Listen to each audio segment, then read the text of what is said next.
Hello and welcome to episode 79 of the Page One podcast, the podcast that chats to writers of all kinds, authors, screenwriters, journalists, comedians, comic writers, video game writers, about their writing process, how they got into the industry, and where we try and get as many hints and tips from them as possible.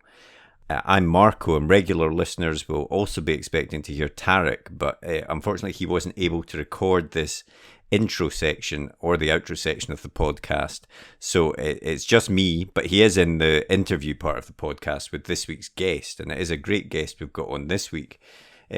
We are chatting with Mr. Philip Gwynne Jones, who is the author of the Nathan Sutherland series of books, which are all set in Venice.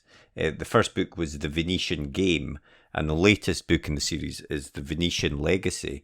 Now, as we hear from Philip, he never really had ambitions to be a writer, and indeed came to writing quite late on after he was made redundant from his job in Edinburgh and decided with his partner to move to Venice. And it was there, after writing a blog, that he suddenly decided to start trying to write thrillers, and he's gone on to have great success with those. So it's a really fun chat that we have with Philip, so I won't hold it up anymore. You'll hear a quick advert for our writer's notebook, the Page One notebook, and then we'll get straight into the interview, and I'll be back at the end of the podcast just to let you know about next week's guest as well. The blank page. To some, it's terrifying, an obstacle to overcome. But we prefer to think of it as an opportunity, a blank canvas to be filled with all of the adventures and characters in our head. So how to overcome that fear? Well, we all know the best advice for a writer is write. Seriously, get words on the page and more will follow. But what about later, when you start trying to pull those threads of what you've written together? What about the character you wrote about way back at the start? Who was she again? What was she carrying? And where did she leave the MacGuffin that she now really needs in the third act? Think about all those top thrillers you like to read, or that amazing drama you just watched. What did they all have in common? Structure and planning. As aspiring writers ourselves, we've tried many different methods to try and organise all the thoughts about the stories we want to tell. We've been there searching for a piece of scrap paper to note something down, or making a quick note on our phone in between meetings. Or sometimes we'll make a note in whatever notebook we're carrying, or a document on our laptop so we don't forget that great idea. Let's be honest, it can all be a bit messy, and it's easy to lose track of everything. And that's when we realised it's not just a story that needs structure and planning, but the way we gather all of our thoughts about it as well. And so we made Page One. Page One is more than just another notebook. It's a place to put down all your ideas for your latest project, divided into easy-to-use sections that will help you plan your story, so that when that blank page comes calling, you're ready to answer. And then afterwards, once it's written, we realised you need to plan how to let people read it, so we included a section relating to submissions. Each one is designed for one project, whether you want to write a book, screenplay, a comic, or any other kind of story. We truly believe that when you use it, it will help you get to the main event, writing your story. So we hope this helps. We can't wait to read what you come up with. And remember, every story starts with Page One.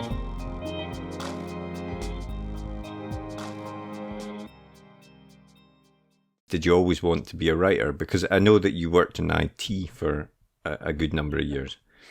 Yeah, I ended up in IT kind of by accident. Did I always want to be a writer? I suppose when I was at school, the things I was best at were subjects like English literature, history, drama. And at one point I thought, maybe I'd quite like to be an actor, but everybody told me that wasn't really a job which you did, which normal people did. Mm-hmm. And the same thing was very, very much true of writing. It wasn't a job which regular people did. And I was pretty good at computer science, and so I went into that and travelled a lot because of it. I didn't really write very much beyond a couple of fanzine articles back in the 1980s. I remember one during the student holidays, my friends and I, we started a role-playing fanzine called Arbalest, which was for players of Dungeons and Dragons and Call of Cthulhu. And my first ever published piece was a review of a Hawkwind concert, which I wrote in the style of Michael Moorcock. It's a very rare piece now. I imagine probably not much more than a dozen people ever saw it. I think it's pretty good, actually. That was the last thing I wrote for over 20 years, probably. Wow. And yeah, the difference then was moving to Venice. Mm-hmm. Why did we move to Venice? My wife and I had settled down to get sensible long-term jobs, proper pension, security. And that meant we found ourselves working for a large Scottish bank during the economic crisis. And we both lost our jobs around about the same time. And this genuinely happened. I was having a conversation with a man in a pub who told me about how he was leaving to go to teach English as a foreign language in Spain. Mm-hmm. And I said, "You can do that. That's a job." He says, "Yes."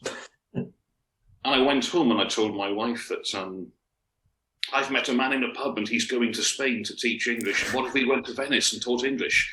And I thought she would say, "Yeah, you put water in it next time or whatever." She said, "We did this."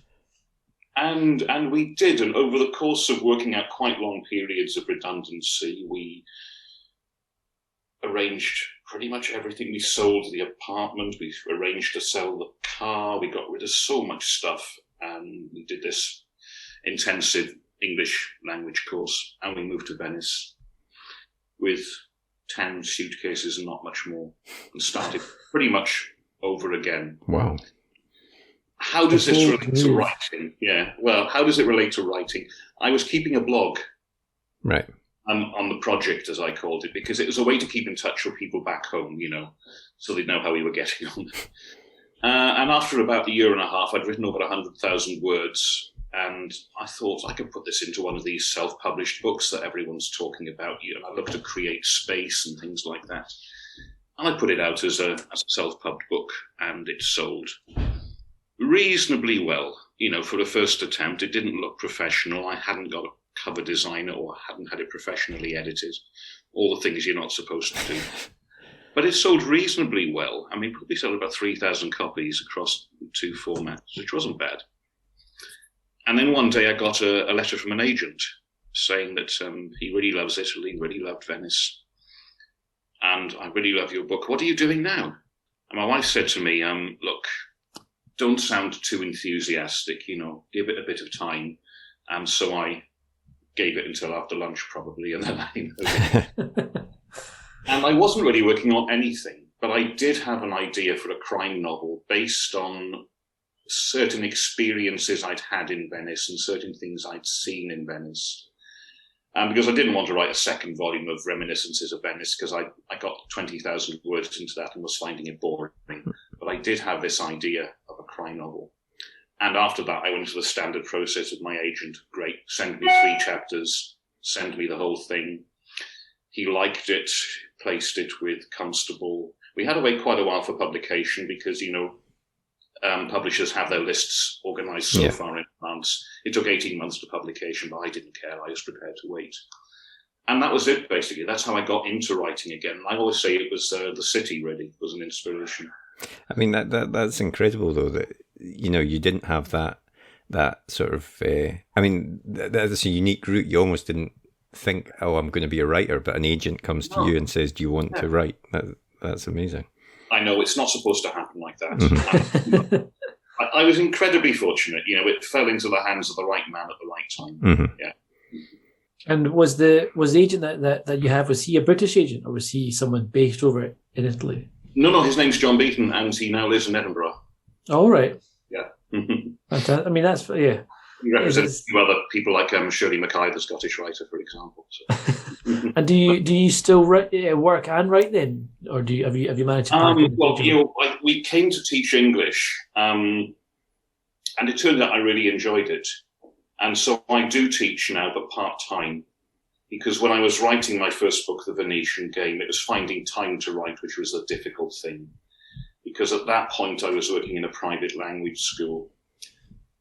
Perfectly good place, nice people that I worked with, and I enjoyed the job. The trouble is it was split shifts. So I'd be maybe teaching business English in the morning, and then have a few hours off, and then do after school classes, and then a few hours off and then do evening classes. So I was constantly on the go, never really finding much time just to settle down and write.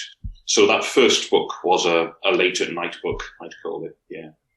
Now I'm very lucky. I work part-time teaching in a state school, which means I work the mornings and the rest of the day is then free. So, yeah, I'm very lucky to have a work schedule like that, absolutely. And the Venetian Game, which was the first in the sort of Nathan Sutherland series, it was quite a, I think it got chosen by Waterstones as Thriller of the Month and things like that. I mean, how did that feel? You can't plan for that. I tell you what, I remember when it happened, because it had been out for about a year, and my second book was due to come out in 2 or 3 months' time, and we were negotiating for another 2-book contract. And I noticed I was on Amazon one day, and I noticed, hang on, the cover of the Venetian Game has changed. So I got in touch with my agent, who got in touch with my editor, and she said, we can't really say anything about this just yet. And then I finished my classes on Friday, and my final class on Friday, I was called my lucky class because nice things seemed to happen after teaching that final class. I got back to the staff room and I was checking my phone, and there was an email from my editor saying, I hope you're sitting down, but we don't know how this has happened because it's never happened to us before. But you're Thriller of the Month at Waterstones, and which means new print run, new cover, front of house display in every shop. And that changed absolutely everything. Yeah. Oh, and by the way, we're going to give you another 2-book contract as well. I remember I was sort of running through the corridors of this school looking for somebody I could hug. And eventually I found the cleaning lady who I vaguely knew and babbled something in half Italian, half English. And she let me hit her. I mean, that is the sort of, serendipitous sort of thing that just changes everything, I'm sure. Fell into the hands of the right person again at the right time, and I don't think you can plan for that. My editor still doesn't know how that happened, because the book had been out for almost a year. Yeah, and when you first went out there and you got this kind of approach from the agent saying, what else have you got in the pipeline? You thought, well, I could write a thriller. What was it about? Why did you get drawn to the thriller? What was it about that genre that made you want to write about it? It was probably the genre I always enjoyed the most, I suppose. I'd always read that. I mean, when I was about 13 or 14, my auntie gave me a big stack of Agatha Christie's, and I can still see those wonderful 70s covers and things like that. And then I got into people like Chandler and Hammett because I was really into 1940s American film noir and things like that. And then 1970s Italian giallo and things like that. And so it's always a genre I had an interest in, yeah. As to how the book came about, there used to be, certainly in Venice at least, there was one day a year which was like Doors Open Day back in the UK, where banks and various institutions would open up and they'd show you around. And I went around the archive of a bank in Campo Manin, and the archive is wonderful, all these great wood panelled, bookcases and things like that with maps and scrolls and little statues, artworks. This guy putting on these white gloves and taking out this prayer book, which he said was illustrated by Leonardo Bellini. And he brought it back from a private dealer in Hungary in his jacket. And I thought, wow, fantastic. Leonardo Bellini, something so small, which you could carry so very, very easily. What if it wasn't Leonardo Bellini, who nobody's really heard of? What if it's by Giovanni Bellini? Wow, that would be something, wouldn't it? And so I started to build the idea then about what's going to be like a heist or a crime novel based around somebody stealing this antique prayer book illustrated by Giovanni Bellini. Then I started thinking, well, who's the protagonist going to be? If you write a crime novel in Venice and your protagonist is a cop, everybody is going to compare you to Donna Leon. Written almost 30 books. You're probably not going to do it better than her. And of course, I didn't really know anything about how the Italian criminal justice system or anything like that. Private eye, you can't have a private eye in Venice. It doesn't make sense. You could have one in Mestre, but I didn't think people would want to read a thriller set in Mestre because nobody wants to really go there. But then one of my business students was the honorary consul for Thailand.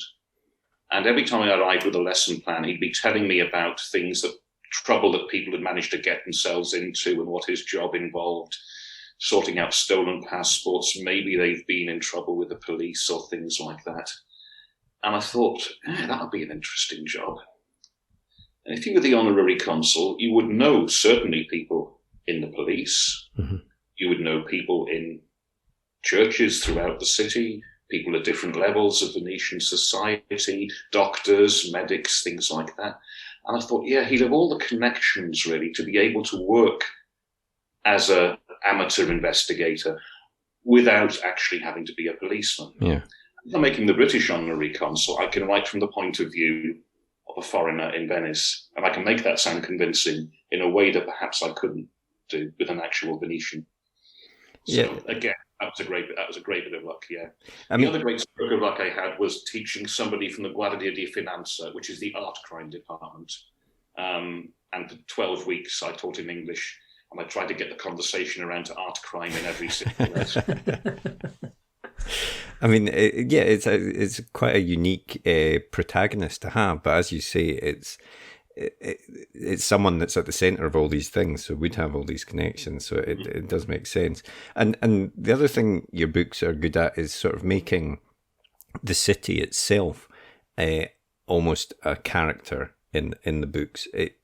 Certainly, obviously, I'm very familiar with Venice, so I can picture it much easier, but I think for anyone reading it, it really, it is like another character, as I say.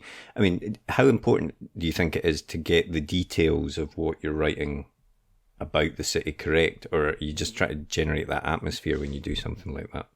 You've definitely got to try and make the city a character. Certainly a city like Venice. I mean, one of my favourite crime novels is The Maltese Falcon, but you get no real sense of San Francisco as a place.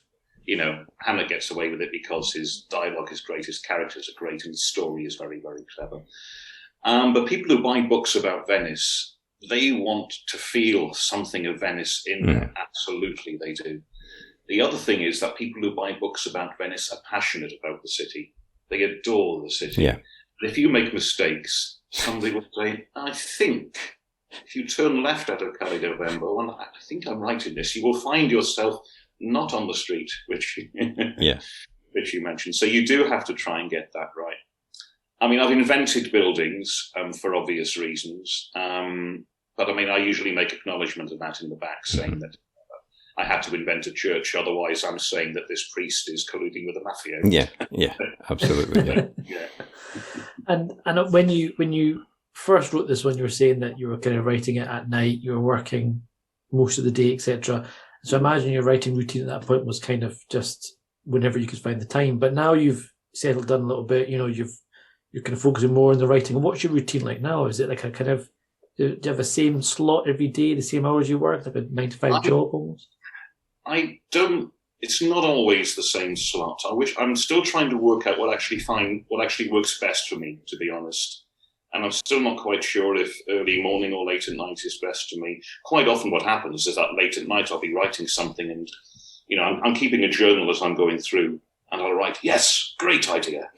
And then I'll get up the next morning and read it through and no, terrible idea. What are you thinking? I haven't quite worked out if I'm a morning or a night person as yet.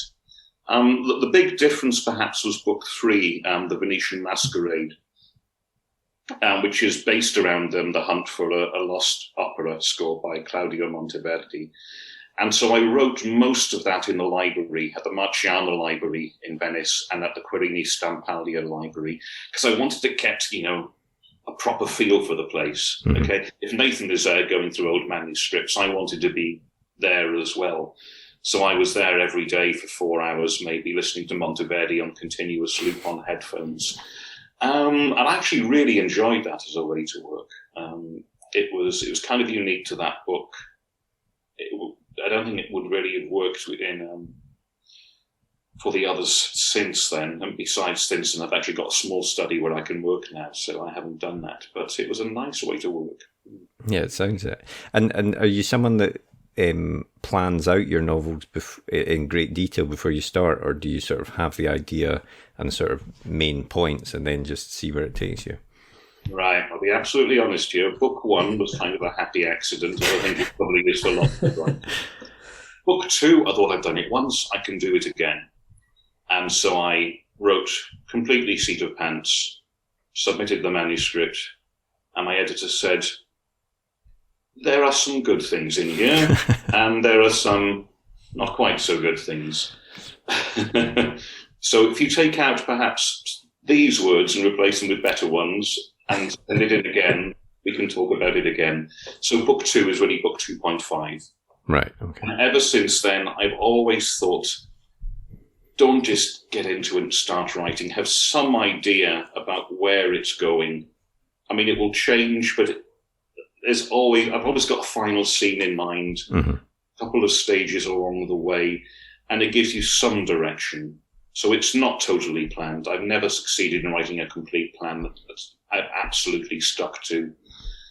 But I've always had some idea where the story has been going since then. And I'm thinking all the time, clarity. What is this chapter for? Mm-hmm. You might love it. I mean, I cut 2 entire chapters out of book 2, which I thought were really good, really funny. My editor says, what are they there for? Mm-hmm. They don't add anything. They don't move the character on. It's just you thinking it's funny. Yeah. Other readers might not think it's as funny as you do. And how do you feel when you get these notes back from your editor and you're going through the editing process? Is it quite a fun process seeing the book evolve, or is that the kind of part of the book, of the writing process, that you really don't like? No, I love it. Actually, that's possibly the part I like the most. Oh, nice. Yeah, the first draft. I don't really like doing the first draft particularly. I know some writers do, and they can throw it down in 2 months and that's it. Mine take longer than that. I do enjoy editing, going back over something, because I don't edit as I work, and going back, looking at the whole thing and thinking, this bit is better than I thought, and this bit, which I thought was good, actually isn't that great. But then you've got something you can work with. You're just taking the rough edges off, adding in some extra detail. What works, what doesn't work. I like that. Does it work? Is it necessary? No, then it's got to come out. So it's a part of the process I enjoy the most, probably. Yeah. And do you feel, obviously, with the first one, it sort of came about through that happy accident, as you said, but since then, I think you've had deals, and presumably they're on deadlines that you have to have the book in. Yeah. Do you feel a pressure from that, or does that help sort of give you some clarity about what you're having to write? I probably did find it. Well, actually, my wife would say, "No, you're at that stage, aren't you, where you think it's a disaster, it's going to crash and burn. It'll be all right." But I do that. I go through a period every book. I'm sure every writer does, actually, around about 60% of the way through, and you start thinking that should you go back to your agent or your editor and say, yeah, that other idea I came up with? Well, I know we're halfway to the deadline now, but maybe we could do something with that after all. But there's always a point about halfway through I get the horrors, and you just have to convince yourself, for every book, keep a diary and go back and look at last year's diary, and you'll see you thought exactly the same about the previous year's book. And that's immensely reassuring, yeah. I mean, it's true. Like, I think nearly every guest we've had on says there is that period where you hit, sort of between, as you say, 30 to 60% of the way through the book, and suddenly you start thinking, this isn't working. I need to go. But I think if you get through that, then you get to the end, then you can. You just kind of got to fight your way through that. Neil Gaiman has great advice on this. He says, you wait for inspiration. You might be a great poet, but you will never be a writer. Yeah. You've got to get your 1,000 words down every day, because when they're down, you can do something with them. Mm-hmm. Yeah, totally. That's absolutely true. And let's turn to your latest book then, which is the Venetian Legacy. Why don't you tell us a little bit about that book, and then we can chat about it. Right, the Venetian Legacy. How did this start? Over the previous 4 books, I've been building up the relationship between Nathan Sutherland and his partner, Federica. And I don't like these series which go on forever with, will they or won't they? I thought, no, they're going to get married. Because that reminds me of, Hammett's The Thin Man series, which I always loved. Funny people fighting crime with too many cocktails. So I thought, well, I'll set it on their honeymoon.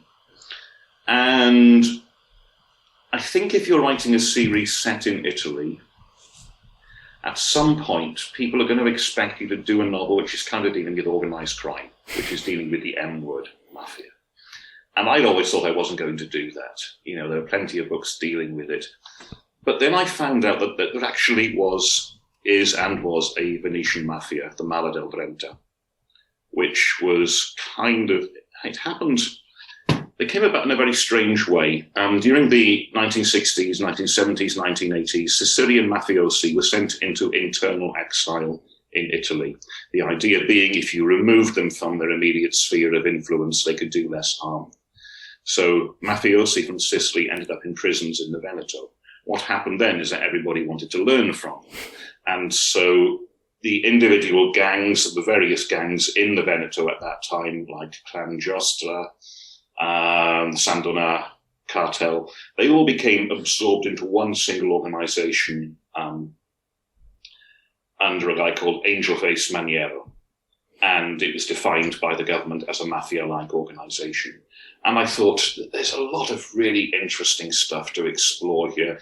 It will make the story a little bit less cozy and a little bit less grounded, a little bit more grounded perhaps. And I thought that was something that was worth tackling. The second thing I wanted to do was to set it on the island of Pellestrina, which is this thin spit of land which separates the lagoon from the Adriatic Sea. It's about 20 kilometers in length. It's never much more than 100 meters in width. Extraordinarily beautiful little place. But I thought I'll send them there on honeymoon, and that will mean that for the first time, Nathan is actually an outsider. Mm-hmm. Okay, he actually is a tourist. He's actually on holiday. He can't go into bars and shops, and people will know him. So he was actually very much feeling more isolated this time, and that was another element I wanted to get into there. And when you're writing these books over a period, and you know that you're going to be writing another one, do you ever have a sort of longer term plan for Nathan and Federica? You know, you say you want them to get married, but you know, have you got a sort of arc that you're thinking of in the future, or is it very much a book at a time that you take it? It's very much a book at a time. I'd like to say I had a 10-book plan or a 10-book arc. I don't really have a plan to that degree. I mean, I've got timelines and background notes and things like that, so I don't paint myself into a corner or do something that contradicts something. It's not really a long-term plan. I mean, I've said to people, well, the length of the series is kind of governed by the lifespan of Gramsci the cat. Because Gramsci the cat came into the first book because Nathan's on his own in the first book and he needed somebody to talk to in the flat. So I put the cat there instead of having him talking to himself. And the cat immediately became the most popular character. I'm spending all this time on plotting and on dialogue and picking characters. It's a bloody cat that's the most popular. Or a cat. So people say, well, you know, how old is he? And in that, so I've got a timeline for Gramsci the cat, and you know, indoor cats live to a good age, so there's plenty of novels left with him yet. Excellent. And do you ever? Is it just sort of things that you read or in the paper or come across characters that you meet in Venice or whatever that sort of are you all constantly sort of putting stuff in the back of your head or in a notebook or something, saying that could be something that crops up? When you walk around, you might notice a feature on a building or a painting you didn't know about that's in a church or something like that. Or if you're reading the newspaper every day and there's so much stuff that comes up. I mean, there was a great story the other day about the state broadcaster Rai had a collection of paintings at their main office in Rome. And over the course of 20 or 30 years, every one of these paintings had been stolen and replaced with forgery, which was only noticed when one of them was taken for a clean. And this isn't a genuine article. And they went back, the archivist went back and looked at every other painting, and they'd all been stolen by the same group of people over the course of 30 years. And my thoughts were, what a brilliant story. Yeah, absolutely. Really. And secondly, I thought, if I wrote that, people would say that wouldn't happen. No, exactly. Yeah. It's actually past the statute of limitations, so nobody's going to prison for it. Wow. which I kind of So thought. someone just openly just showing off all these paintings in their house, just being like, wait. Yeah, exactly. And but you're also a member of the Society of Authors, the Crime Writers Association, the Welsh Crime Writing Collective. Is this stuff that's really helpful in terms of connections, in terms of marketing? I think people should definitely join the Society of Authors because it is the union, it is the professional body, and I think they do a lot of great work on the rights of writers, on supporting writers who may be in financial difficulty. They do a lot of good work for that, and for your subs every year, I think it's well worth it. The CWA are great if you're a crime writer. You get your monthly magazine. It's nice it puts you in touch with other writers. The one I've actually found the most useful is Crime Cymru, the Welsh Crime Writing Collective, because they're relatively small in number. Okay, there's thousands of members of the Society of Authors. There's over 700, I think, in the CWA. There's about 40 of us who write perhaps full-time in Crime Cymru, which means we're a very close-knit organisation and we've a much stronger relationship with each other in terms of helping each other out, promoting each other's books. We did an online festival this year, which will be physical next year in Aberystwyth. So there's a real great sense of community and support which comes through that. We're not all based in Wales, not all writing fiction set in Wales, but we identify as being Welsh writers. But that's the thing behind it. So I would actually say, if you're starting out, join a professional body, try and find a group of like-minded writers. It's a great support. It really is. Yeah, because it can be quite a solitary thing, obviously, being a writer. And it is, yeah. And I mean, especially for people like, I'm based in Italy. Mm-hmm. I know a couple of other writers in the city. There's people like Gregory Dowling. He's a Venice-based writer, Roberto Tiraboschi, and a few others. But you do feel quite isolated and quite cut off because, most of my books sell in Britain. Mm-hmm. So you do feel that slightly removed from that. So it's... being part of a writers group, I think, can be very useful. And being based in Italy, presumably you can't, or do you come over for, like, obviously not in the past year, but you come over for a book launch and things like that? Yeah. Do you sort of spend time here promoting your books and then go back? I've done that in the past. I mean, last year, let's be honest, last year I was one of the lucky ones. I could continue working from home. I had other projects going on as well. I was teaching online as well. So for me, lockdown was okay. I know I was very lucky that way. But so much stuff got cancelled. Venetian Gothic came out. We had events lined up for that. My first book was coming out in Germany, so I had events in Leipzig and Marburg arranged. And within the space of 3 weeks, oh god, yeah. Mm-hmm. But I mean, as I said, I was one of the lucky ones. It was my fourth book. It wasn't my debut. And I thought about, what about those people who are being Book of the Month in Waterstones? Yeah, yeah, absolutely. Yeah. I mean, do you think events like that? Do you think there has been a permanent change in the way that these things are done? Do you think there will be more sort of virtual events even going forward into the future? I think that's certainly an idea, and they can work well. It's not quite the same. No. You like to be there, in the pub with readers and other writers. When it comes to selling books, possibly, if you're actually at a live event, somebody's probably more likely to buy a book after a live event to get it signed than they are after a virtual event. But all this stuff, I mean, if it's not so much about selling books, it's about making connections and meeting readers. Mm-hmm. And if you look at it that way, then the Zoom event is pretty good. Yeah. And if they're done well, if they're moderated well, they're great. And would you want to ever try writing Nathan in a different format? Would you, would you ever want to try writing a script or anything like that? Oh, I see. Oh, my goodness. I've never done that. And so I'd need to work with somebody else on that. I'd very much like to see him on the radio, TV, or film, but...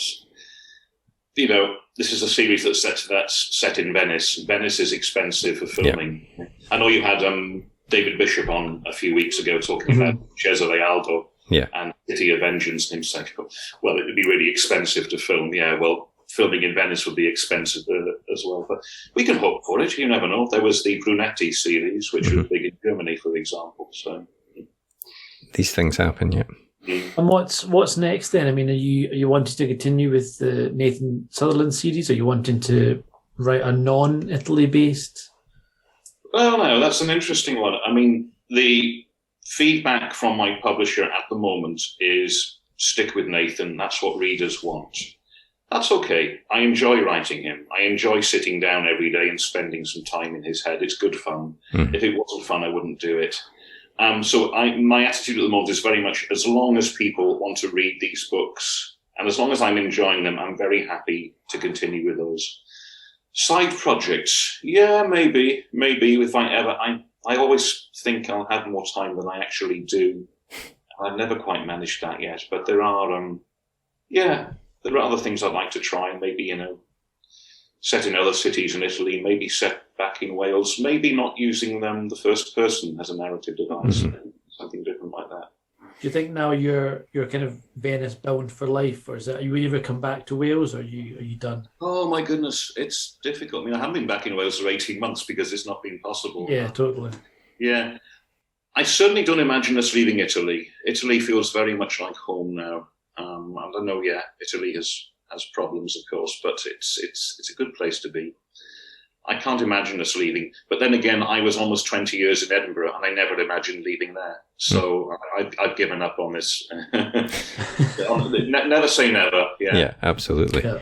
You need to get Nathan going to the Pierluigi Penzo in the next book, I think. Oh, absolutely. Yeah, we'll have to do that at some point. Yeah. Now they're in Serie A. Yeah, you have to. I mean, that's exciting. Yes. I mean, what an achievement. Yeah, what an achievement. Absolutely. And, the tragedy was, we couldn't be there for any of it. Absolutely. The last time I was going to matches, it was the season where we only survived in Serie B because Palermo had really big financial irregularities. And after that season finished in the courts rather than on the pitch. But, is this some kind of sport? Yeah, Tarek is not a football fan, so he doesn't understand what we're talking about right now. No, exactly.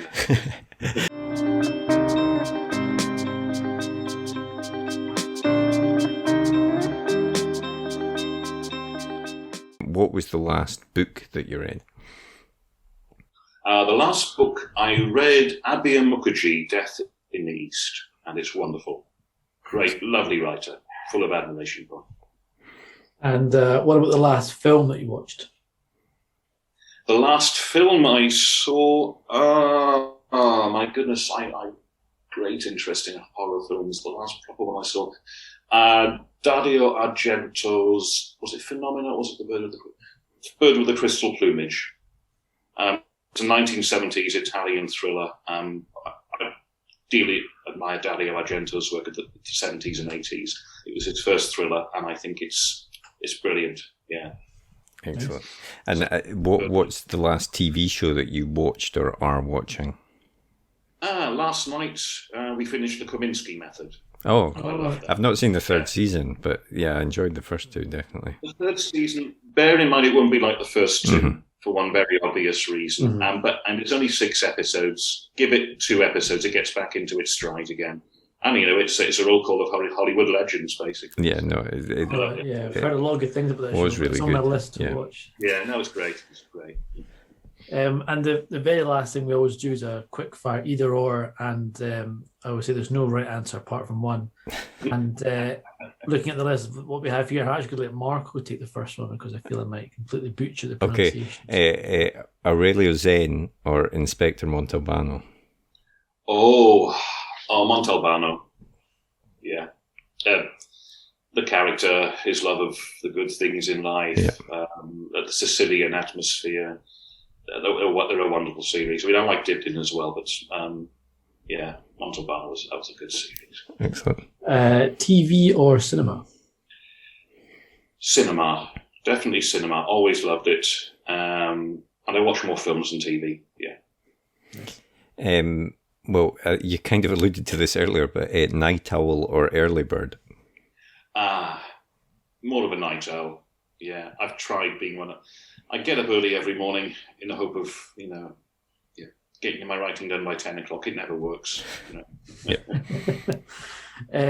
Fancy restaurant or a takeaway? Now, I love cooking, as readers of the book will know, and so I will go for fancy restaurant because it's always a bit of a treat. Excellent.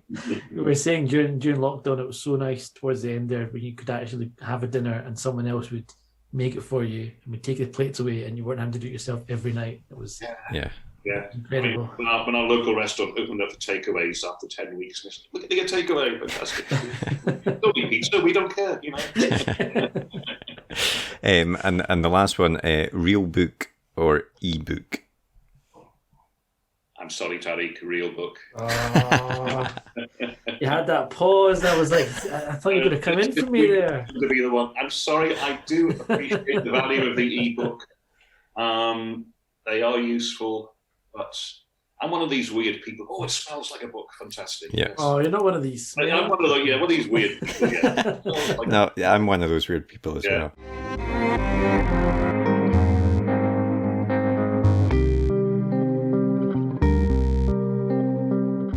Well, thanks very much to Philip for chatting with us there. One thing I probably should clarify there, towards the end, I mentioned that he should get Nathan to go to the Pierluigi Penzo. Now, that's the stadium of Venezia FC, who are my football team. And Tarek, of course, not being a sports fan, didn't know that. So I thought I should clarify that just in case people didn't know about that. But as Philip said, the Venetian Legacy is the latest book in the Nathan Sutherland series and is available in all good bookshops just now. So please do go and grab a copy of that. We'll also put a link to where you can buy that in the podcast description. But looking forward to next week, we've got another great guest on the podcast. We're joined by Imran Mahmood, whose latest thriller, I Know What I Saw, is just out. Now, Imran, if you don't know, is a practicing barrister with almost 30 years' experience fighting cases in court. And his first novel, You Don't Know Me, was chosen by Simon Mayo as a BBC Radio 2 Book Club choice for 2017 and longlisted for the Theakston Crime Novel of the Year and the CWA Gold Dagger, and is currently being adapted for the screen. It's a really interesting chat that we had with Imran, talking about how he brings his experiences as a lawyer and a barrister into his fiction writing, and chatting about the sort of themes that he wants to bring into his novels. So I hope you're able to join us for that one. Before I go, if you enjoyed the podcast, then we'd love it if you were able to take a couple of seconds to give us a rating on Apple Podcasts and even leave a small review. That really helps us climb the rankings and continue to get great guests on the podcast. Well, I hope you enjoyed that episode. If you did, please leave a comment down below, hit that thumbs up button, and be sure to hit that subscribe button as well so you never miss an episode like these ones below. And if you want to get in touch, you can always drop us a tweet in the Twitter machine, which is at UKPage1, as evidenced here, and our other social media channels are available. Otherwise, we hope to see you next episode. See you later.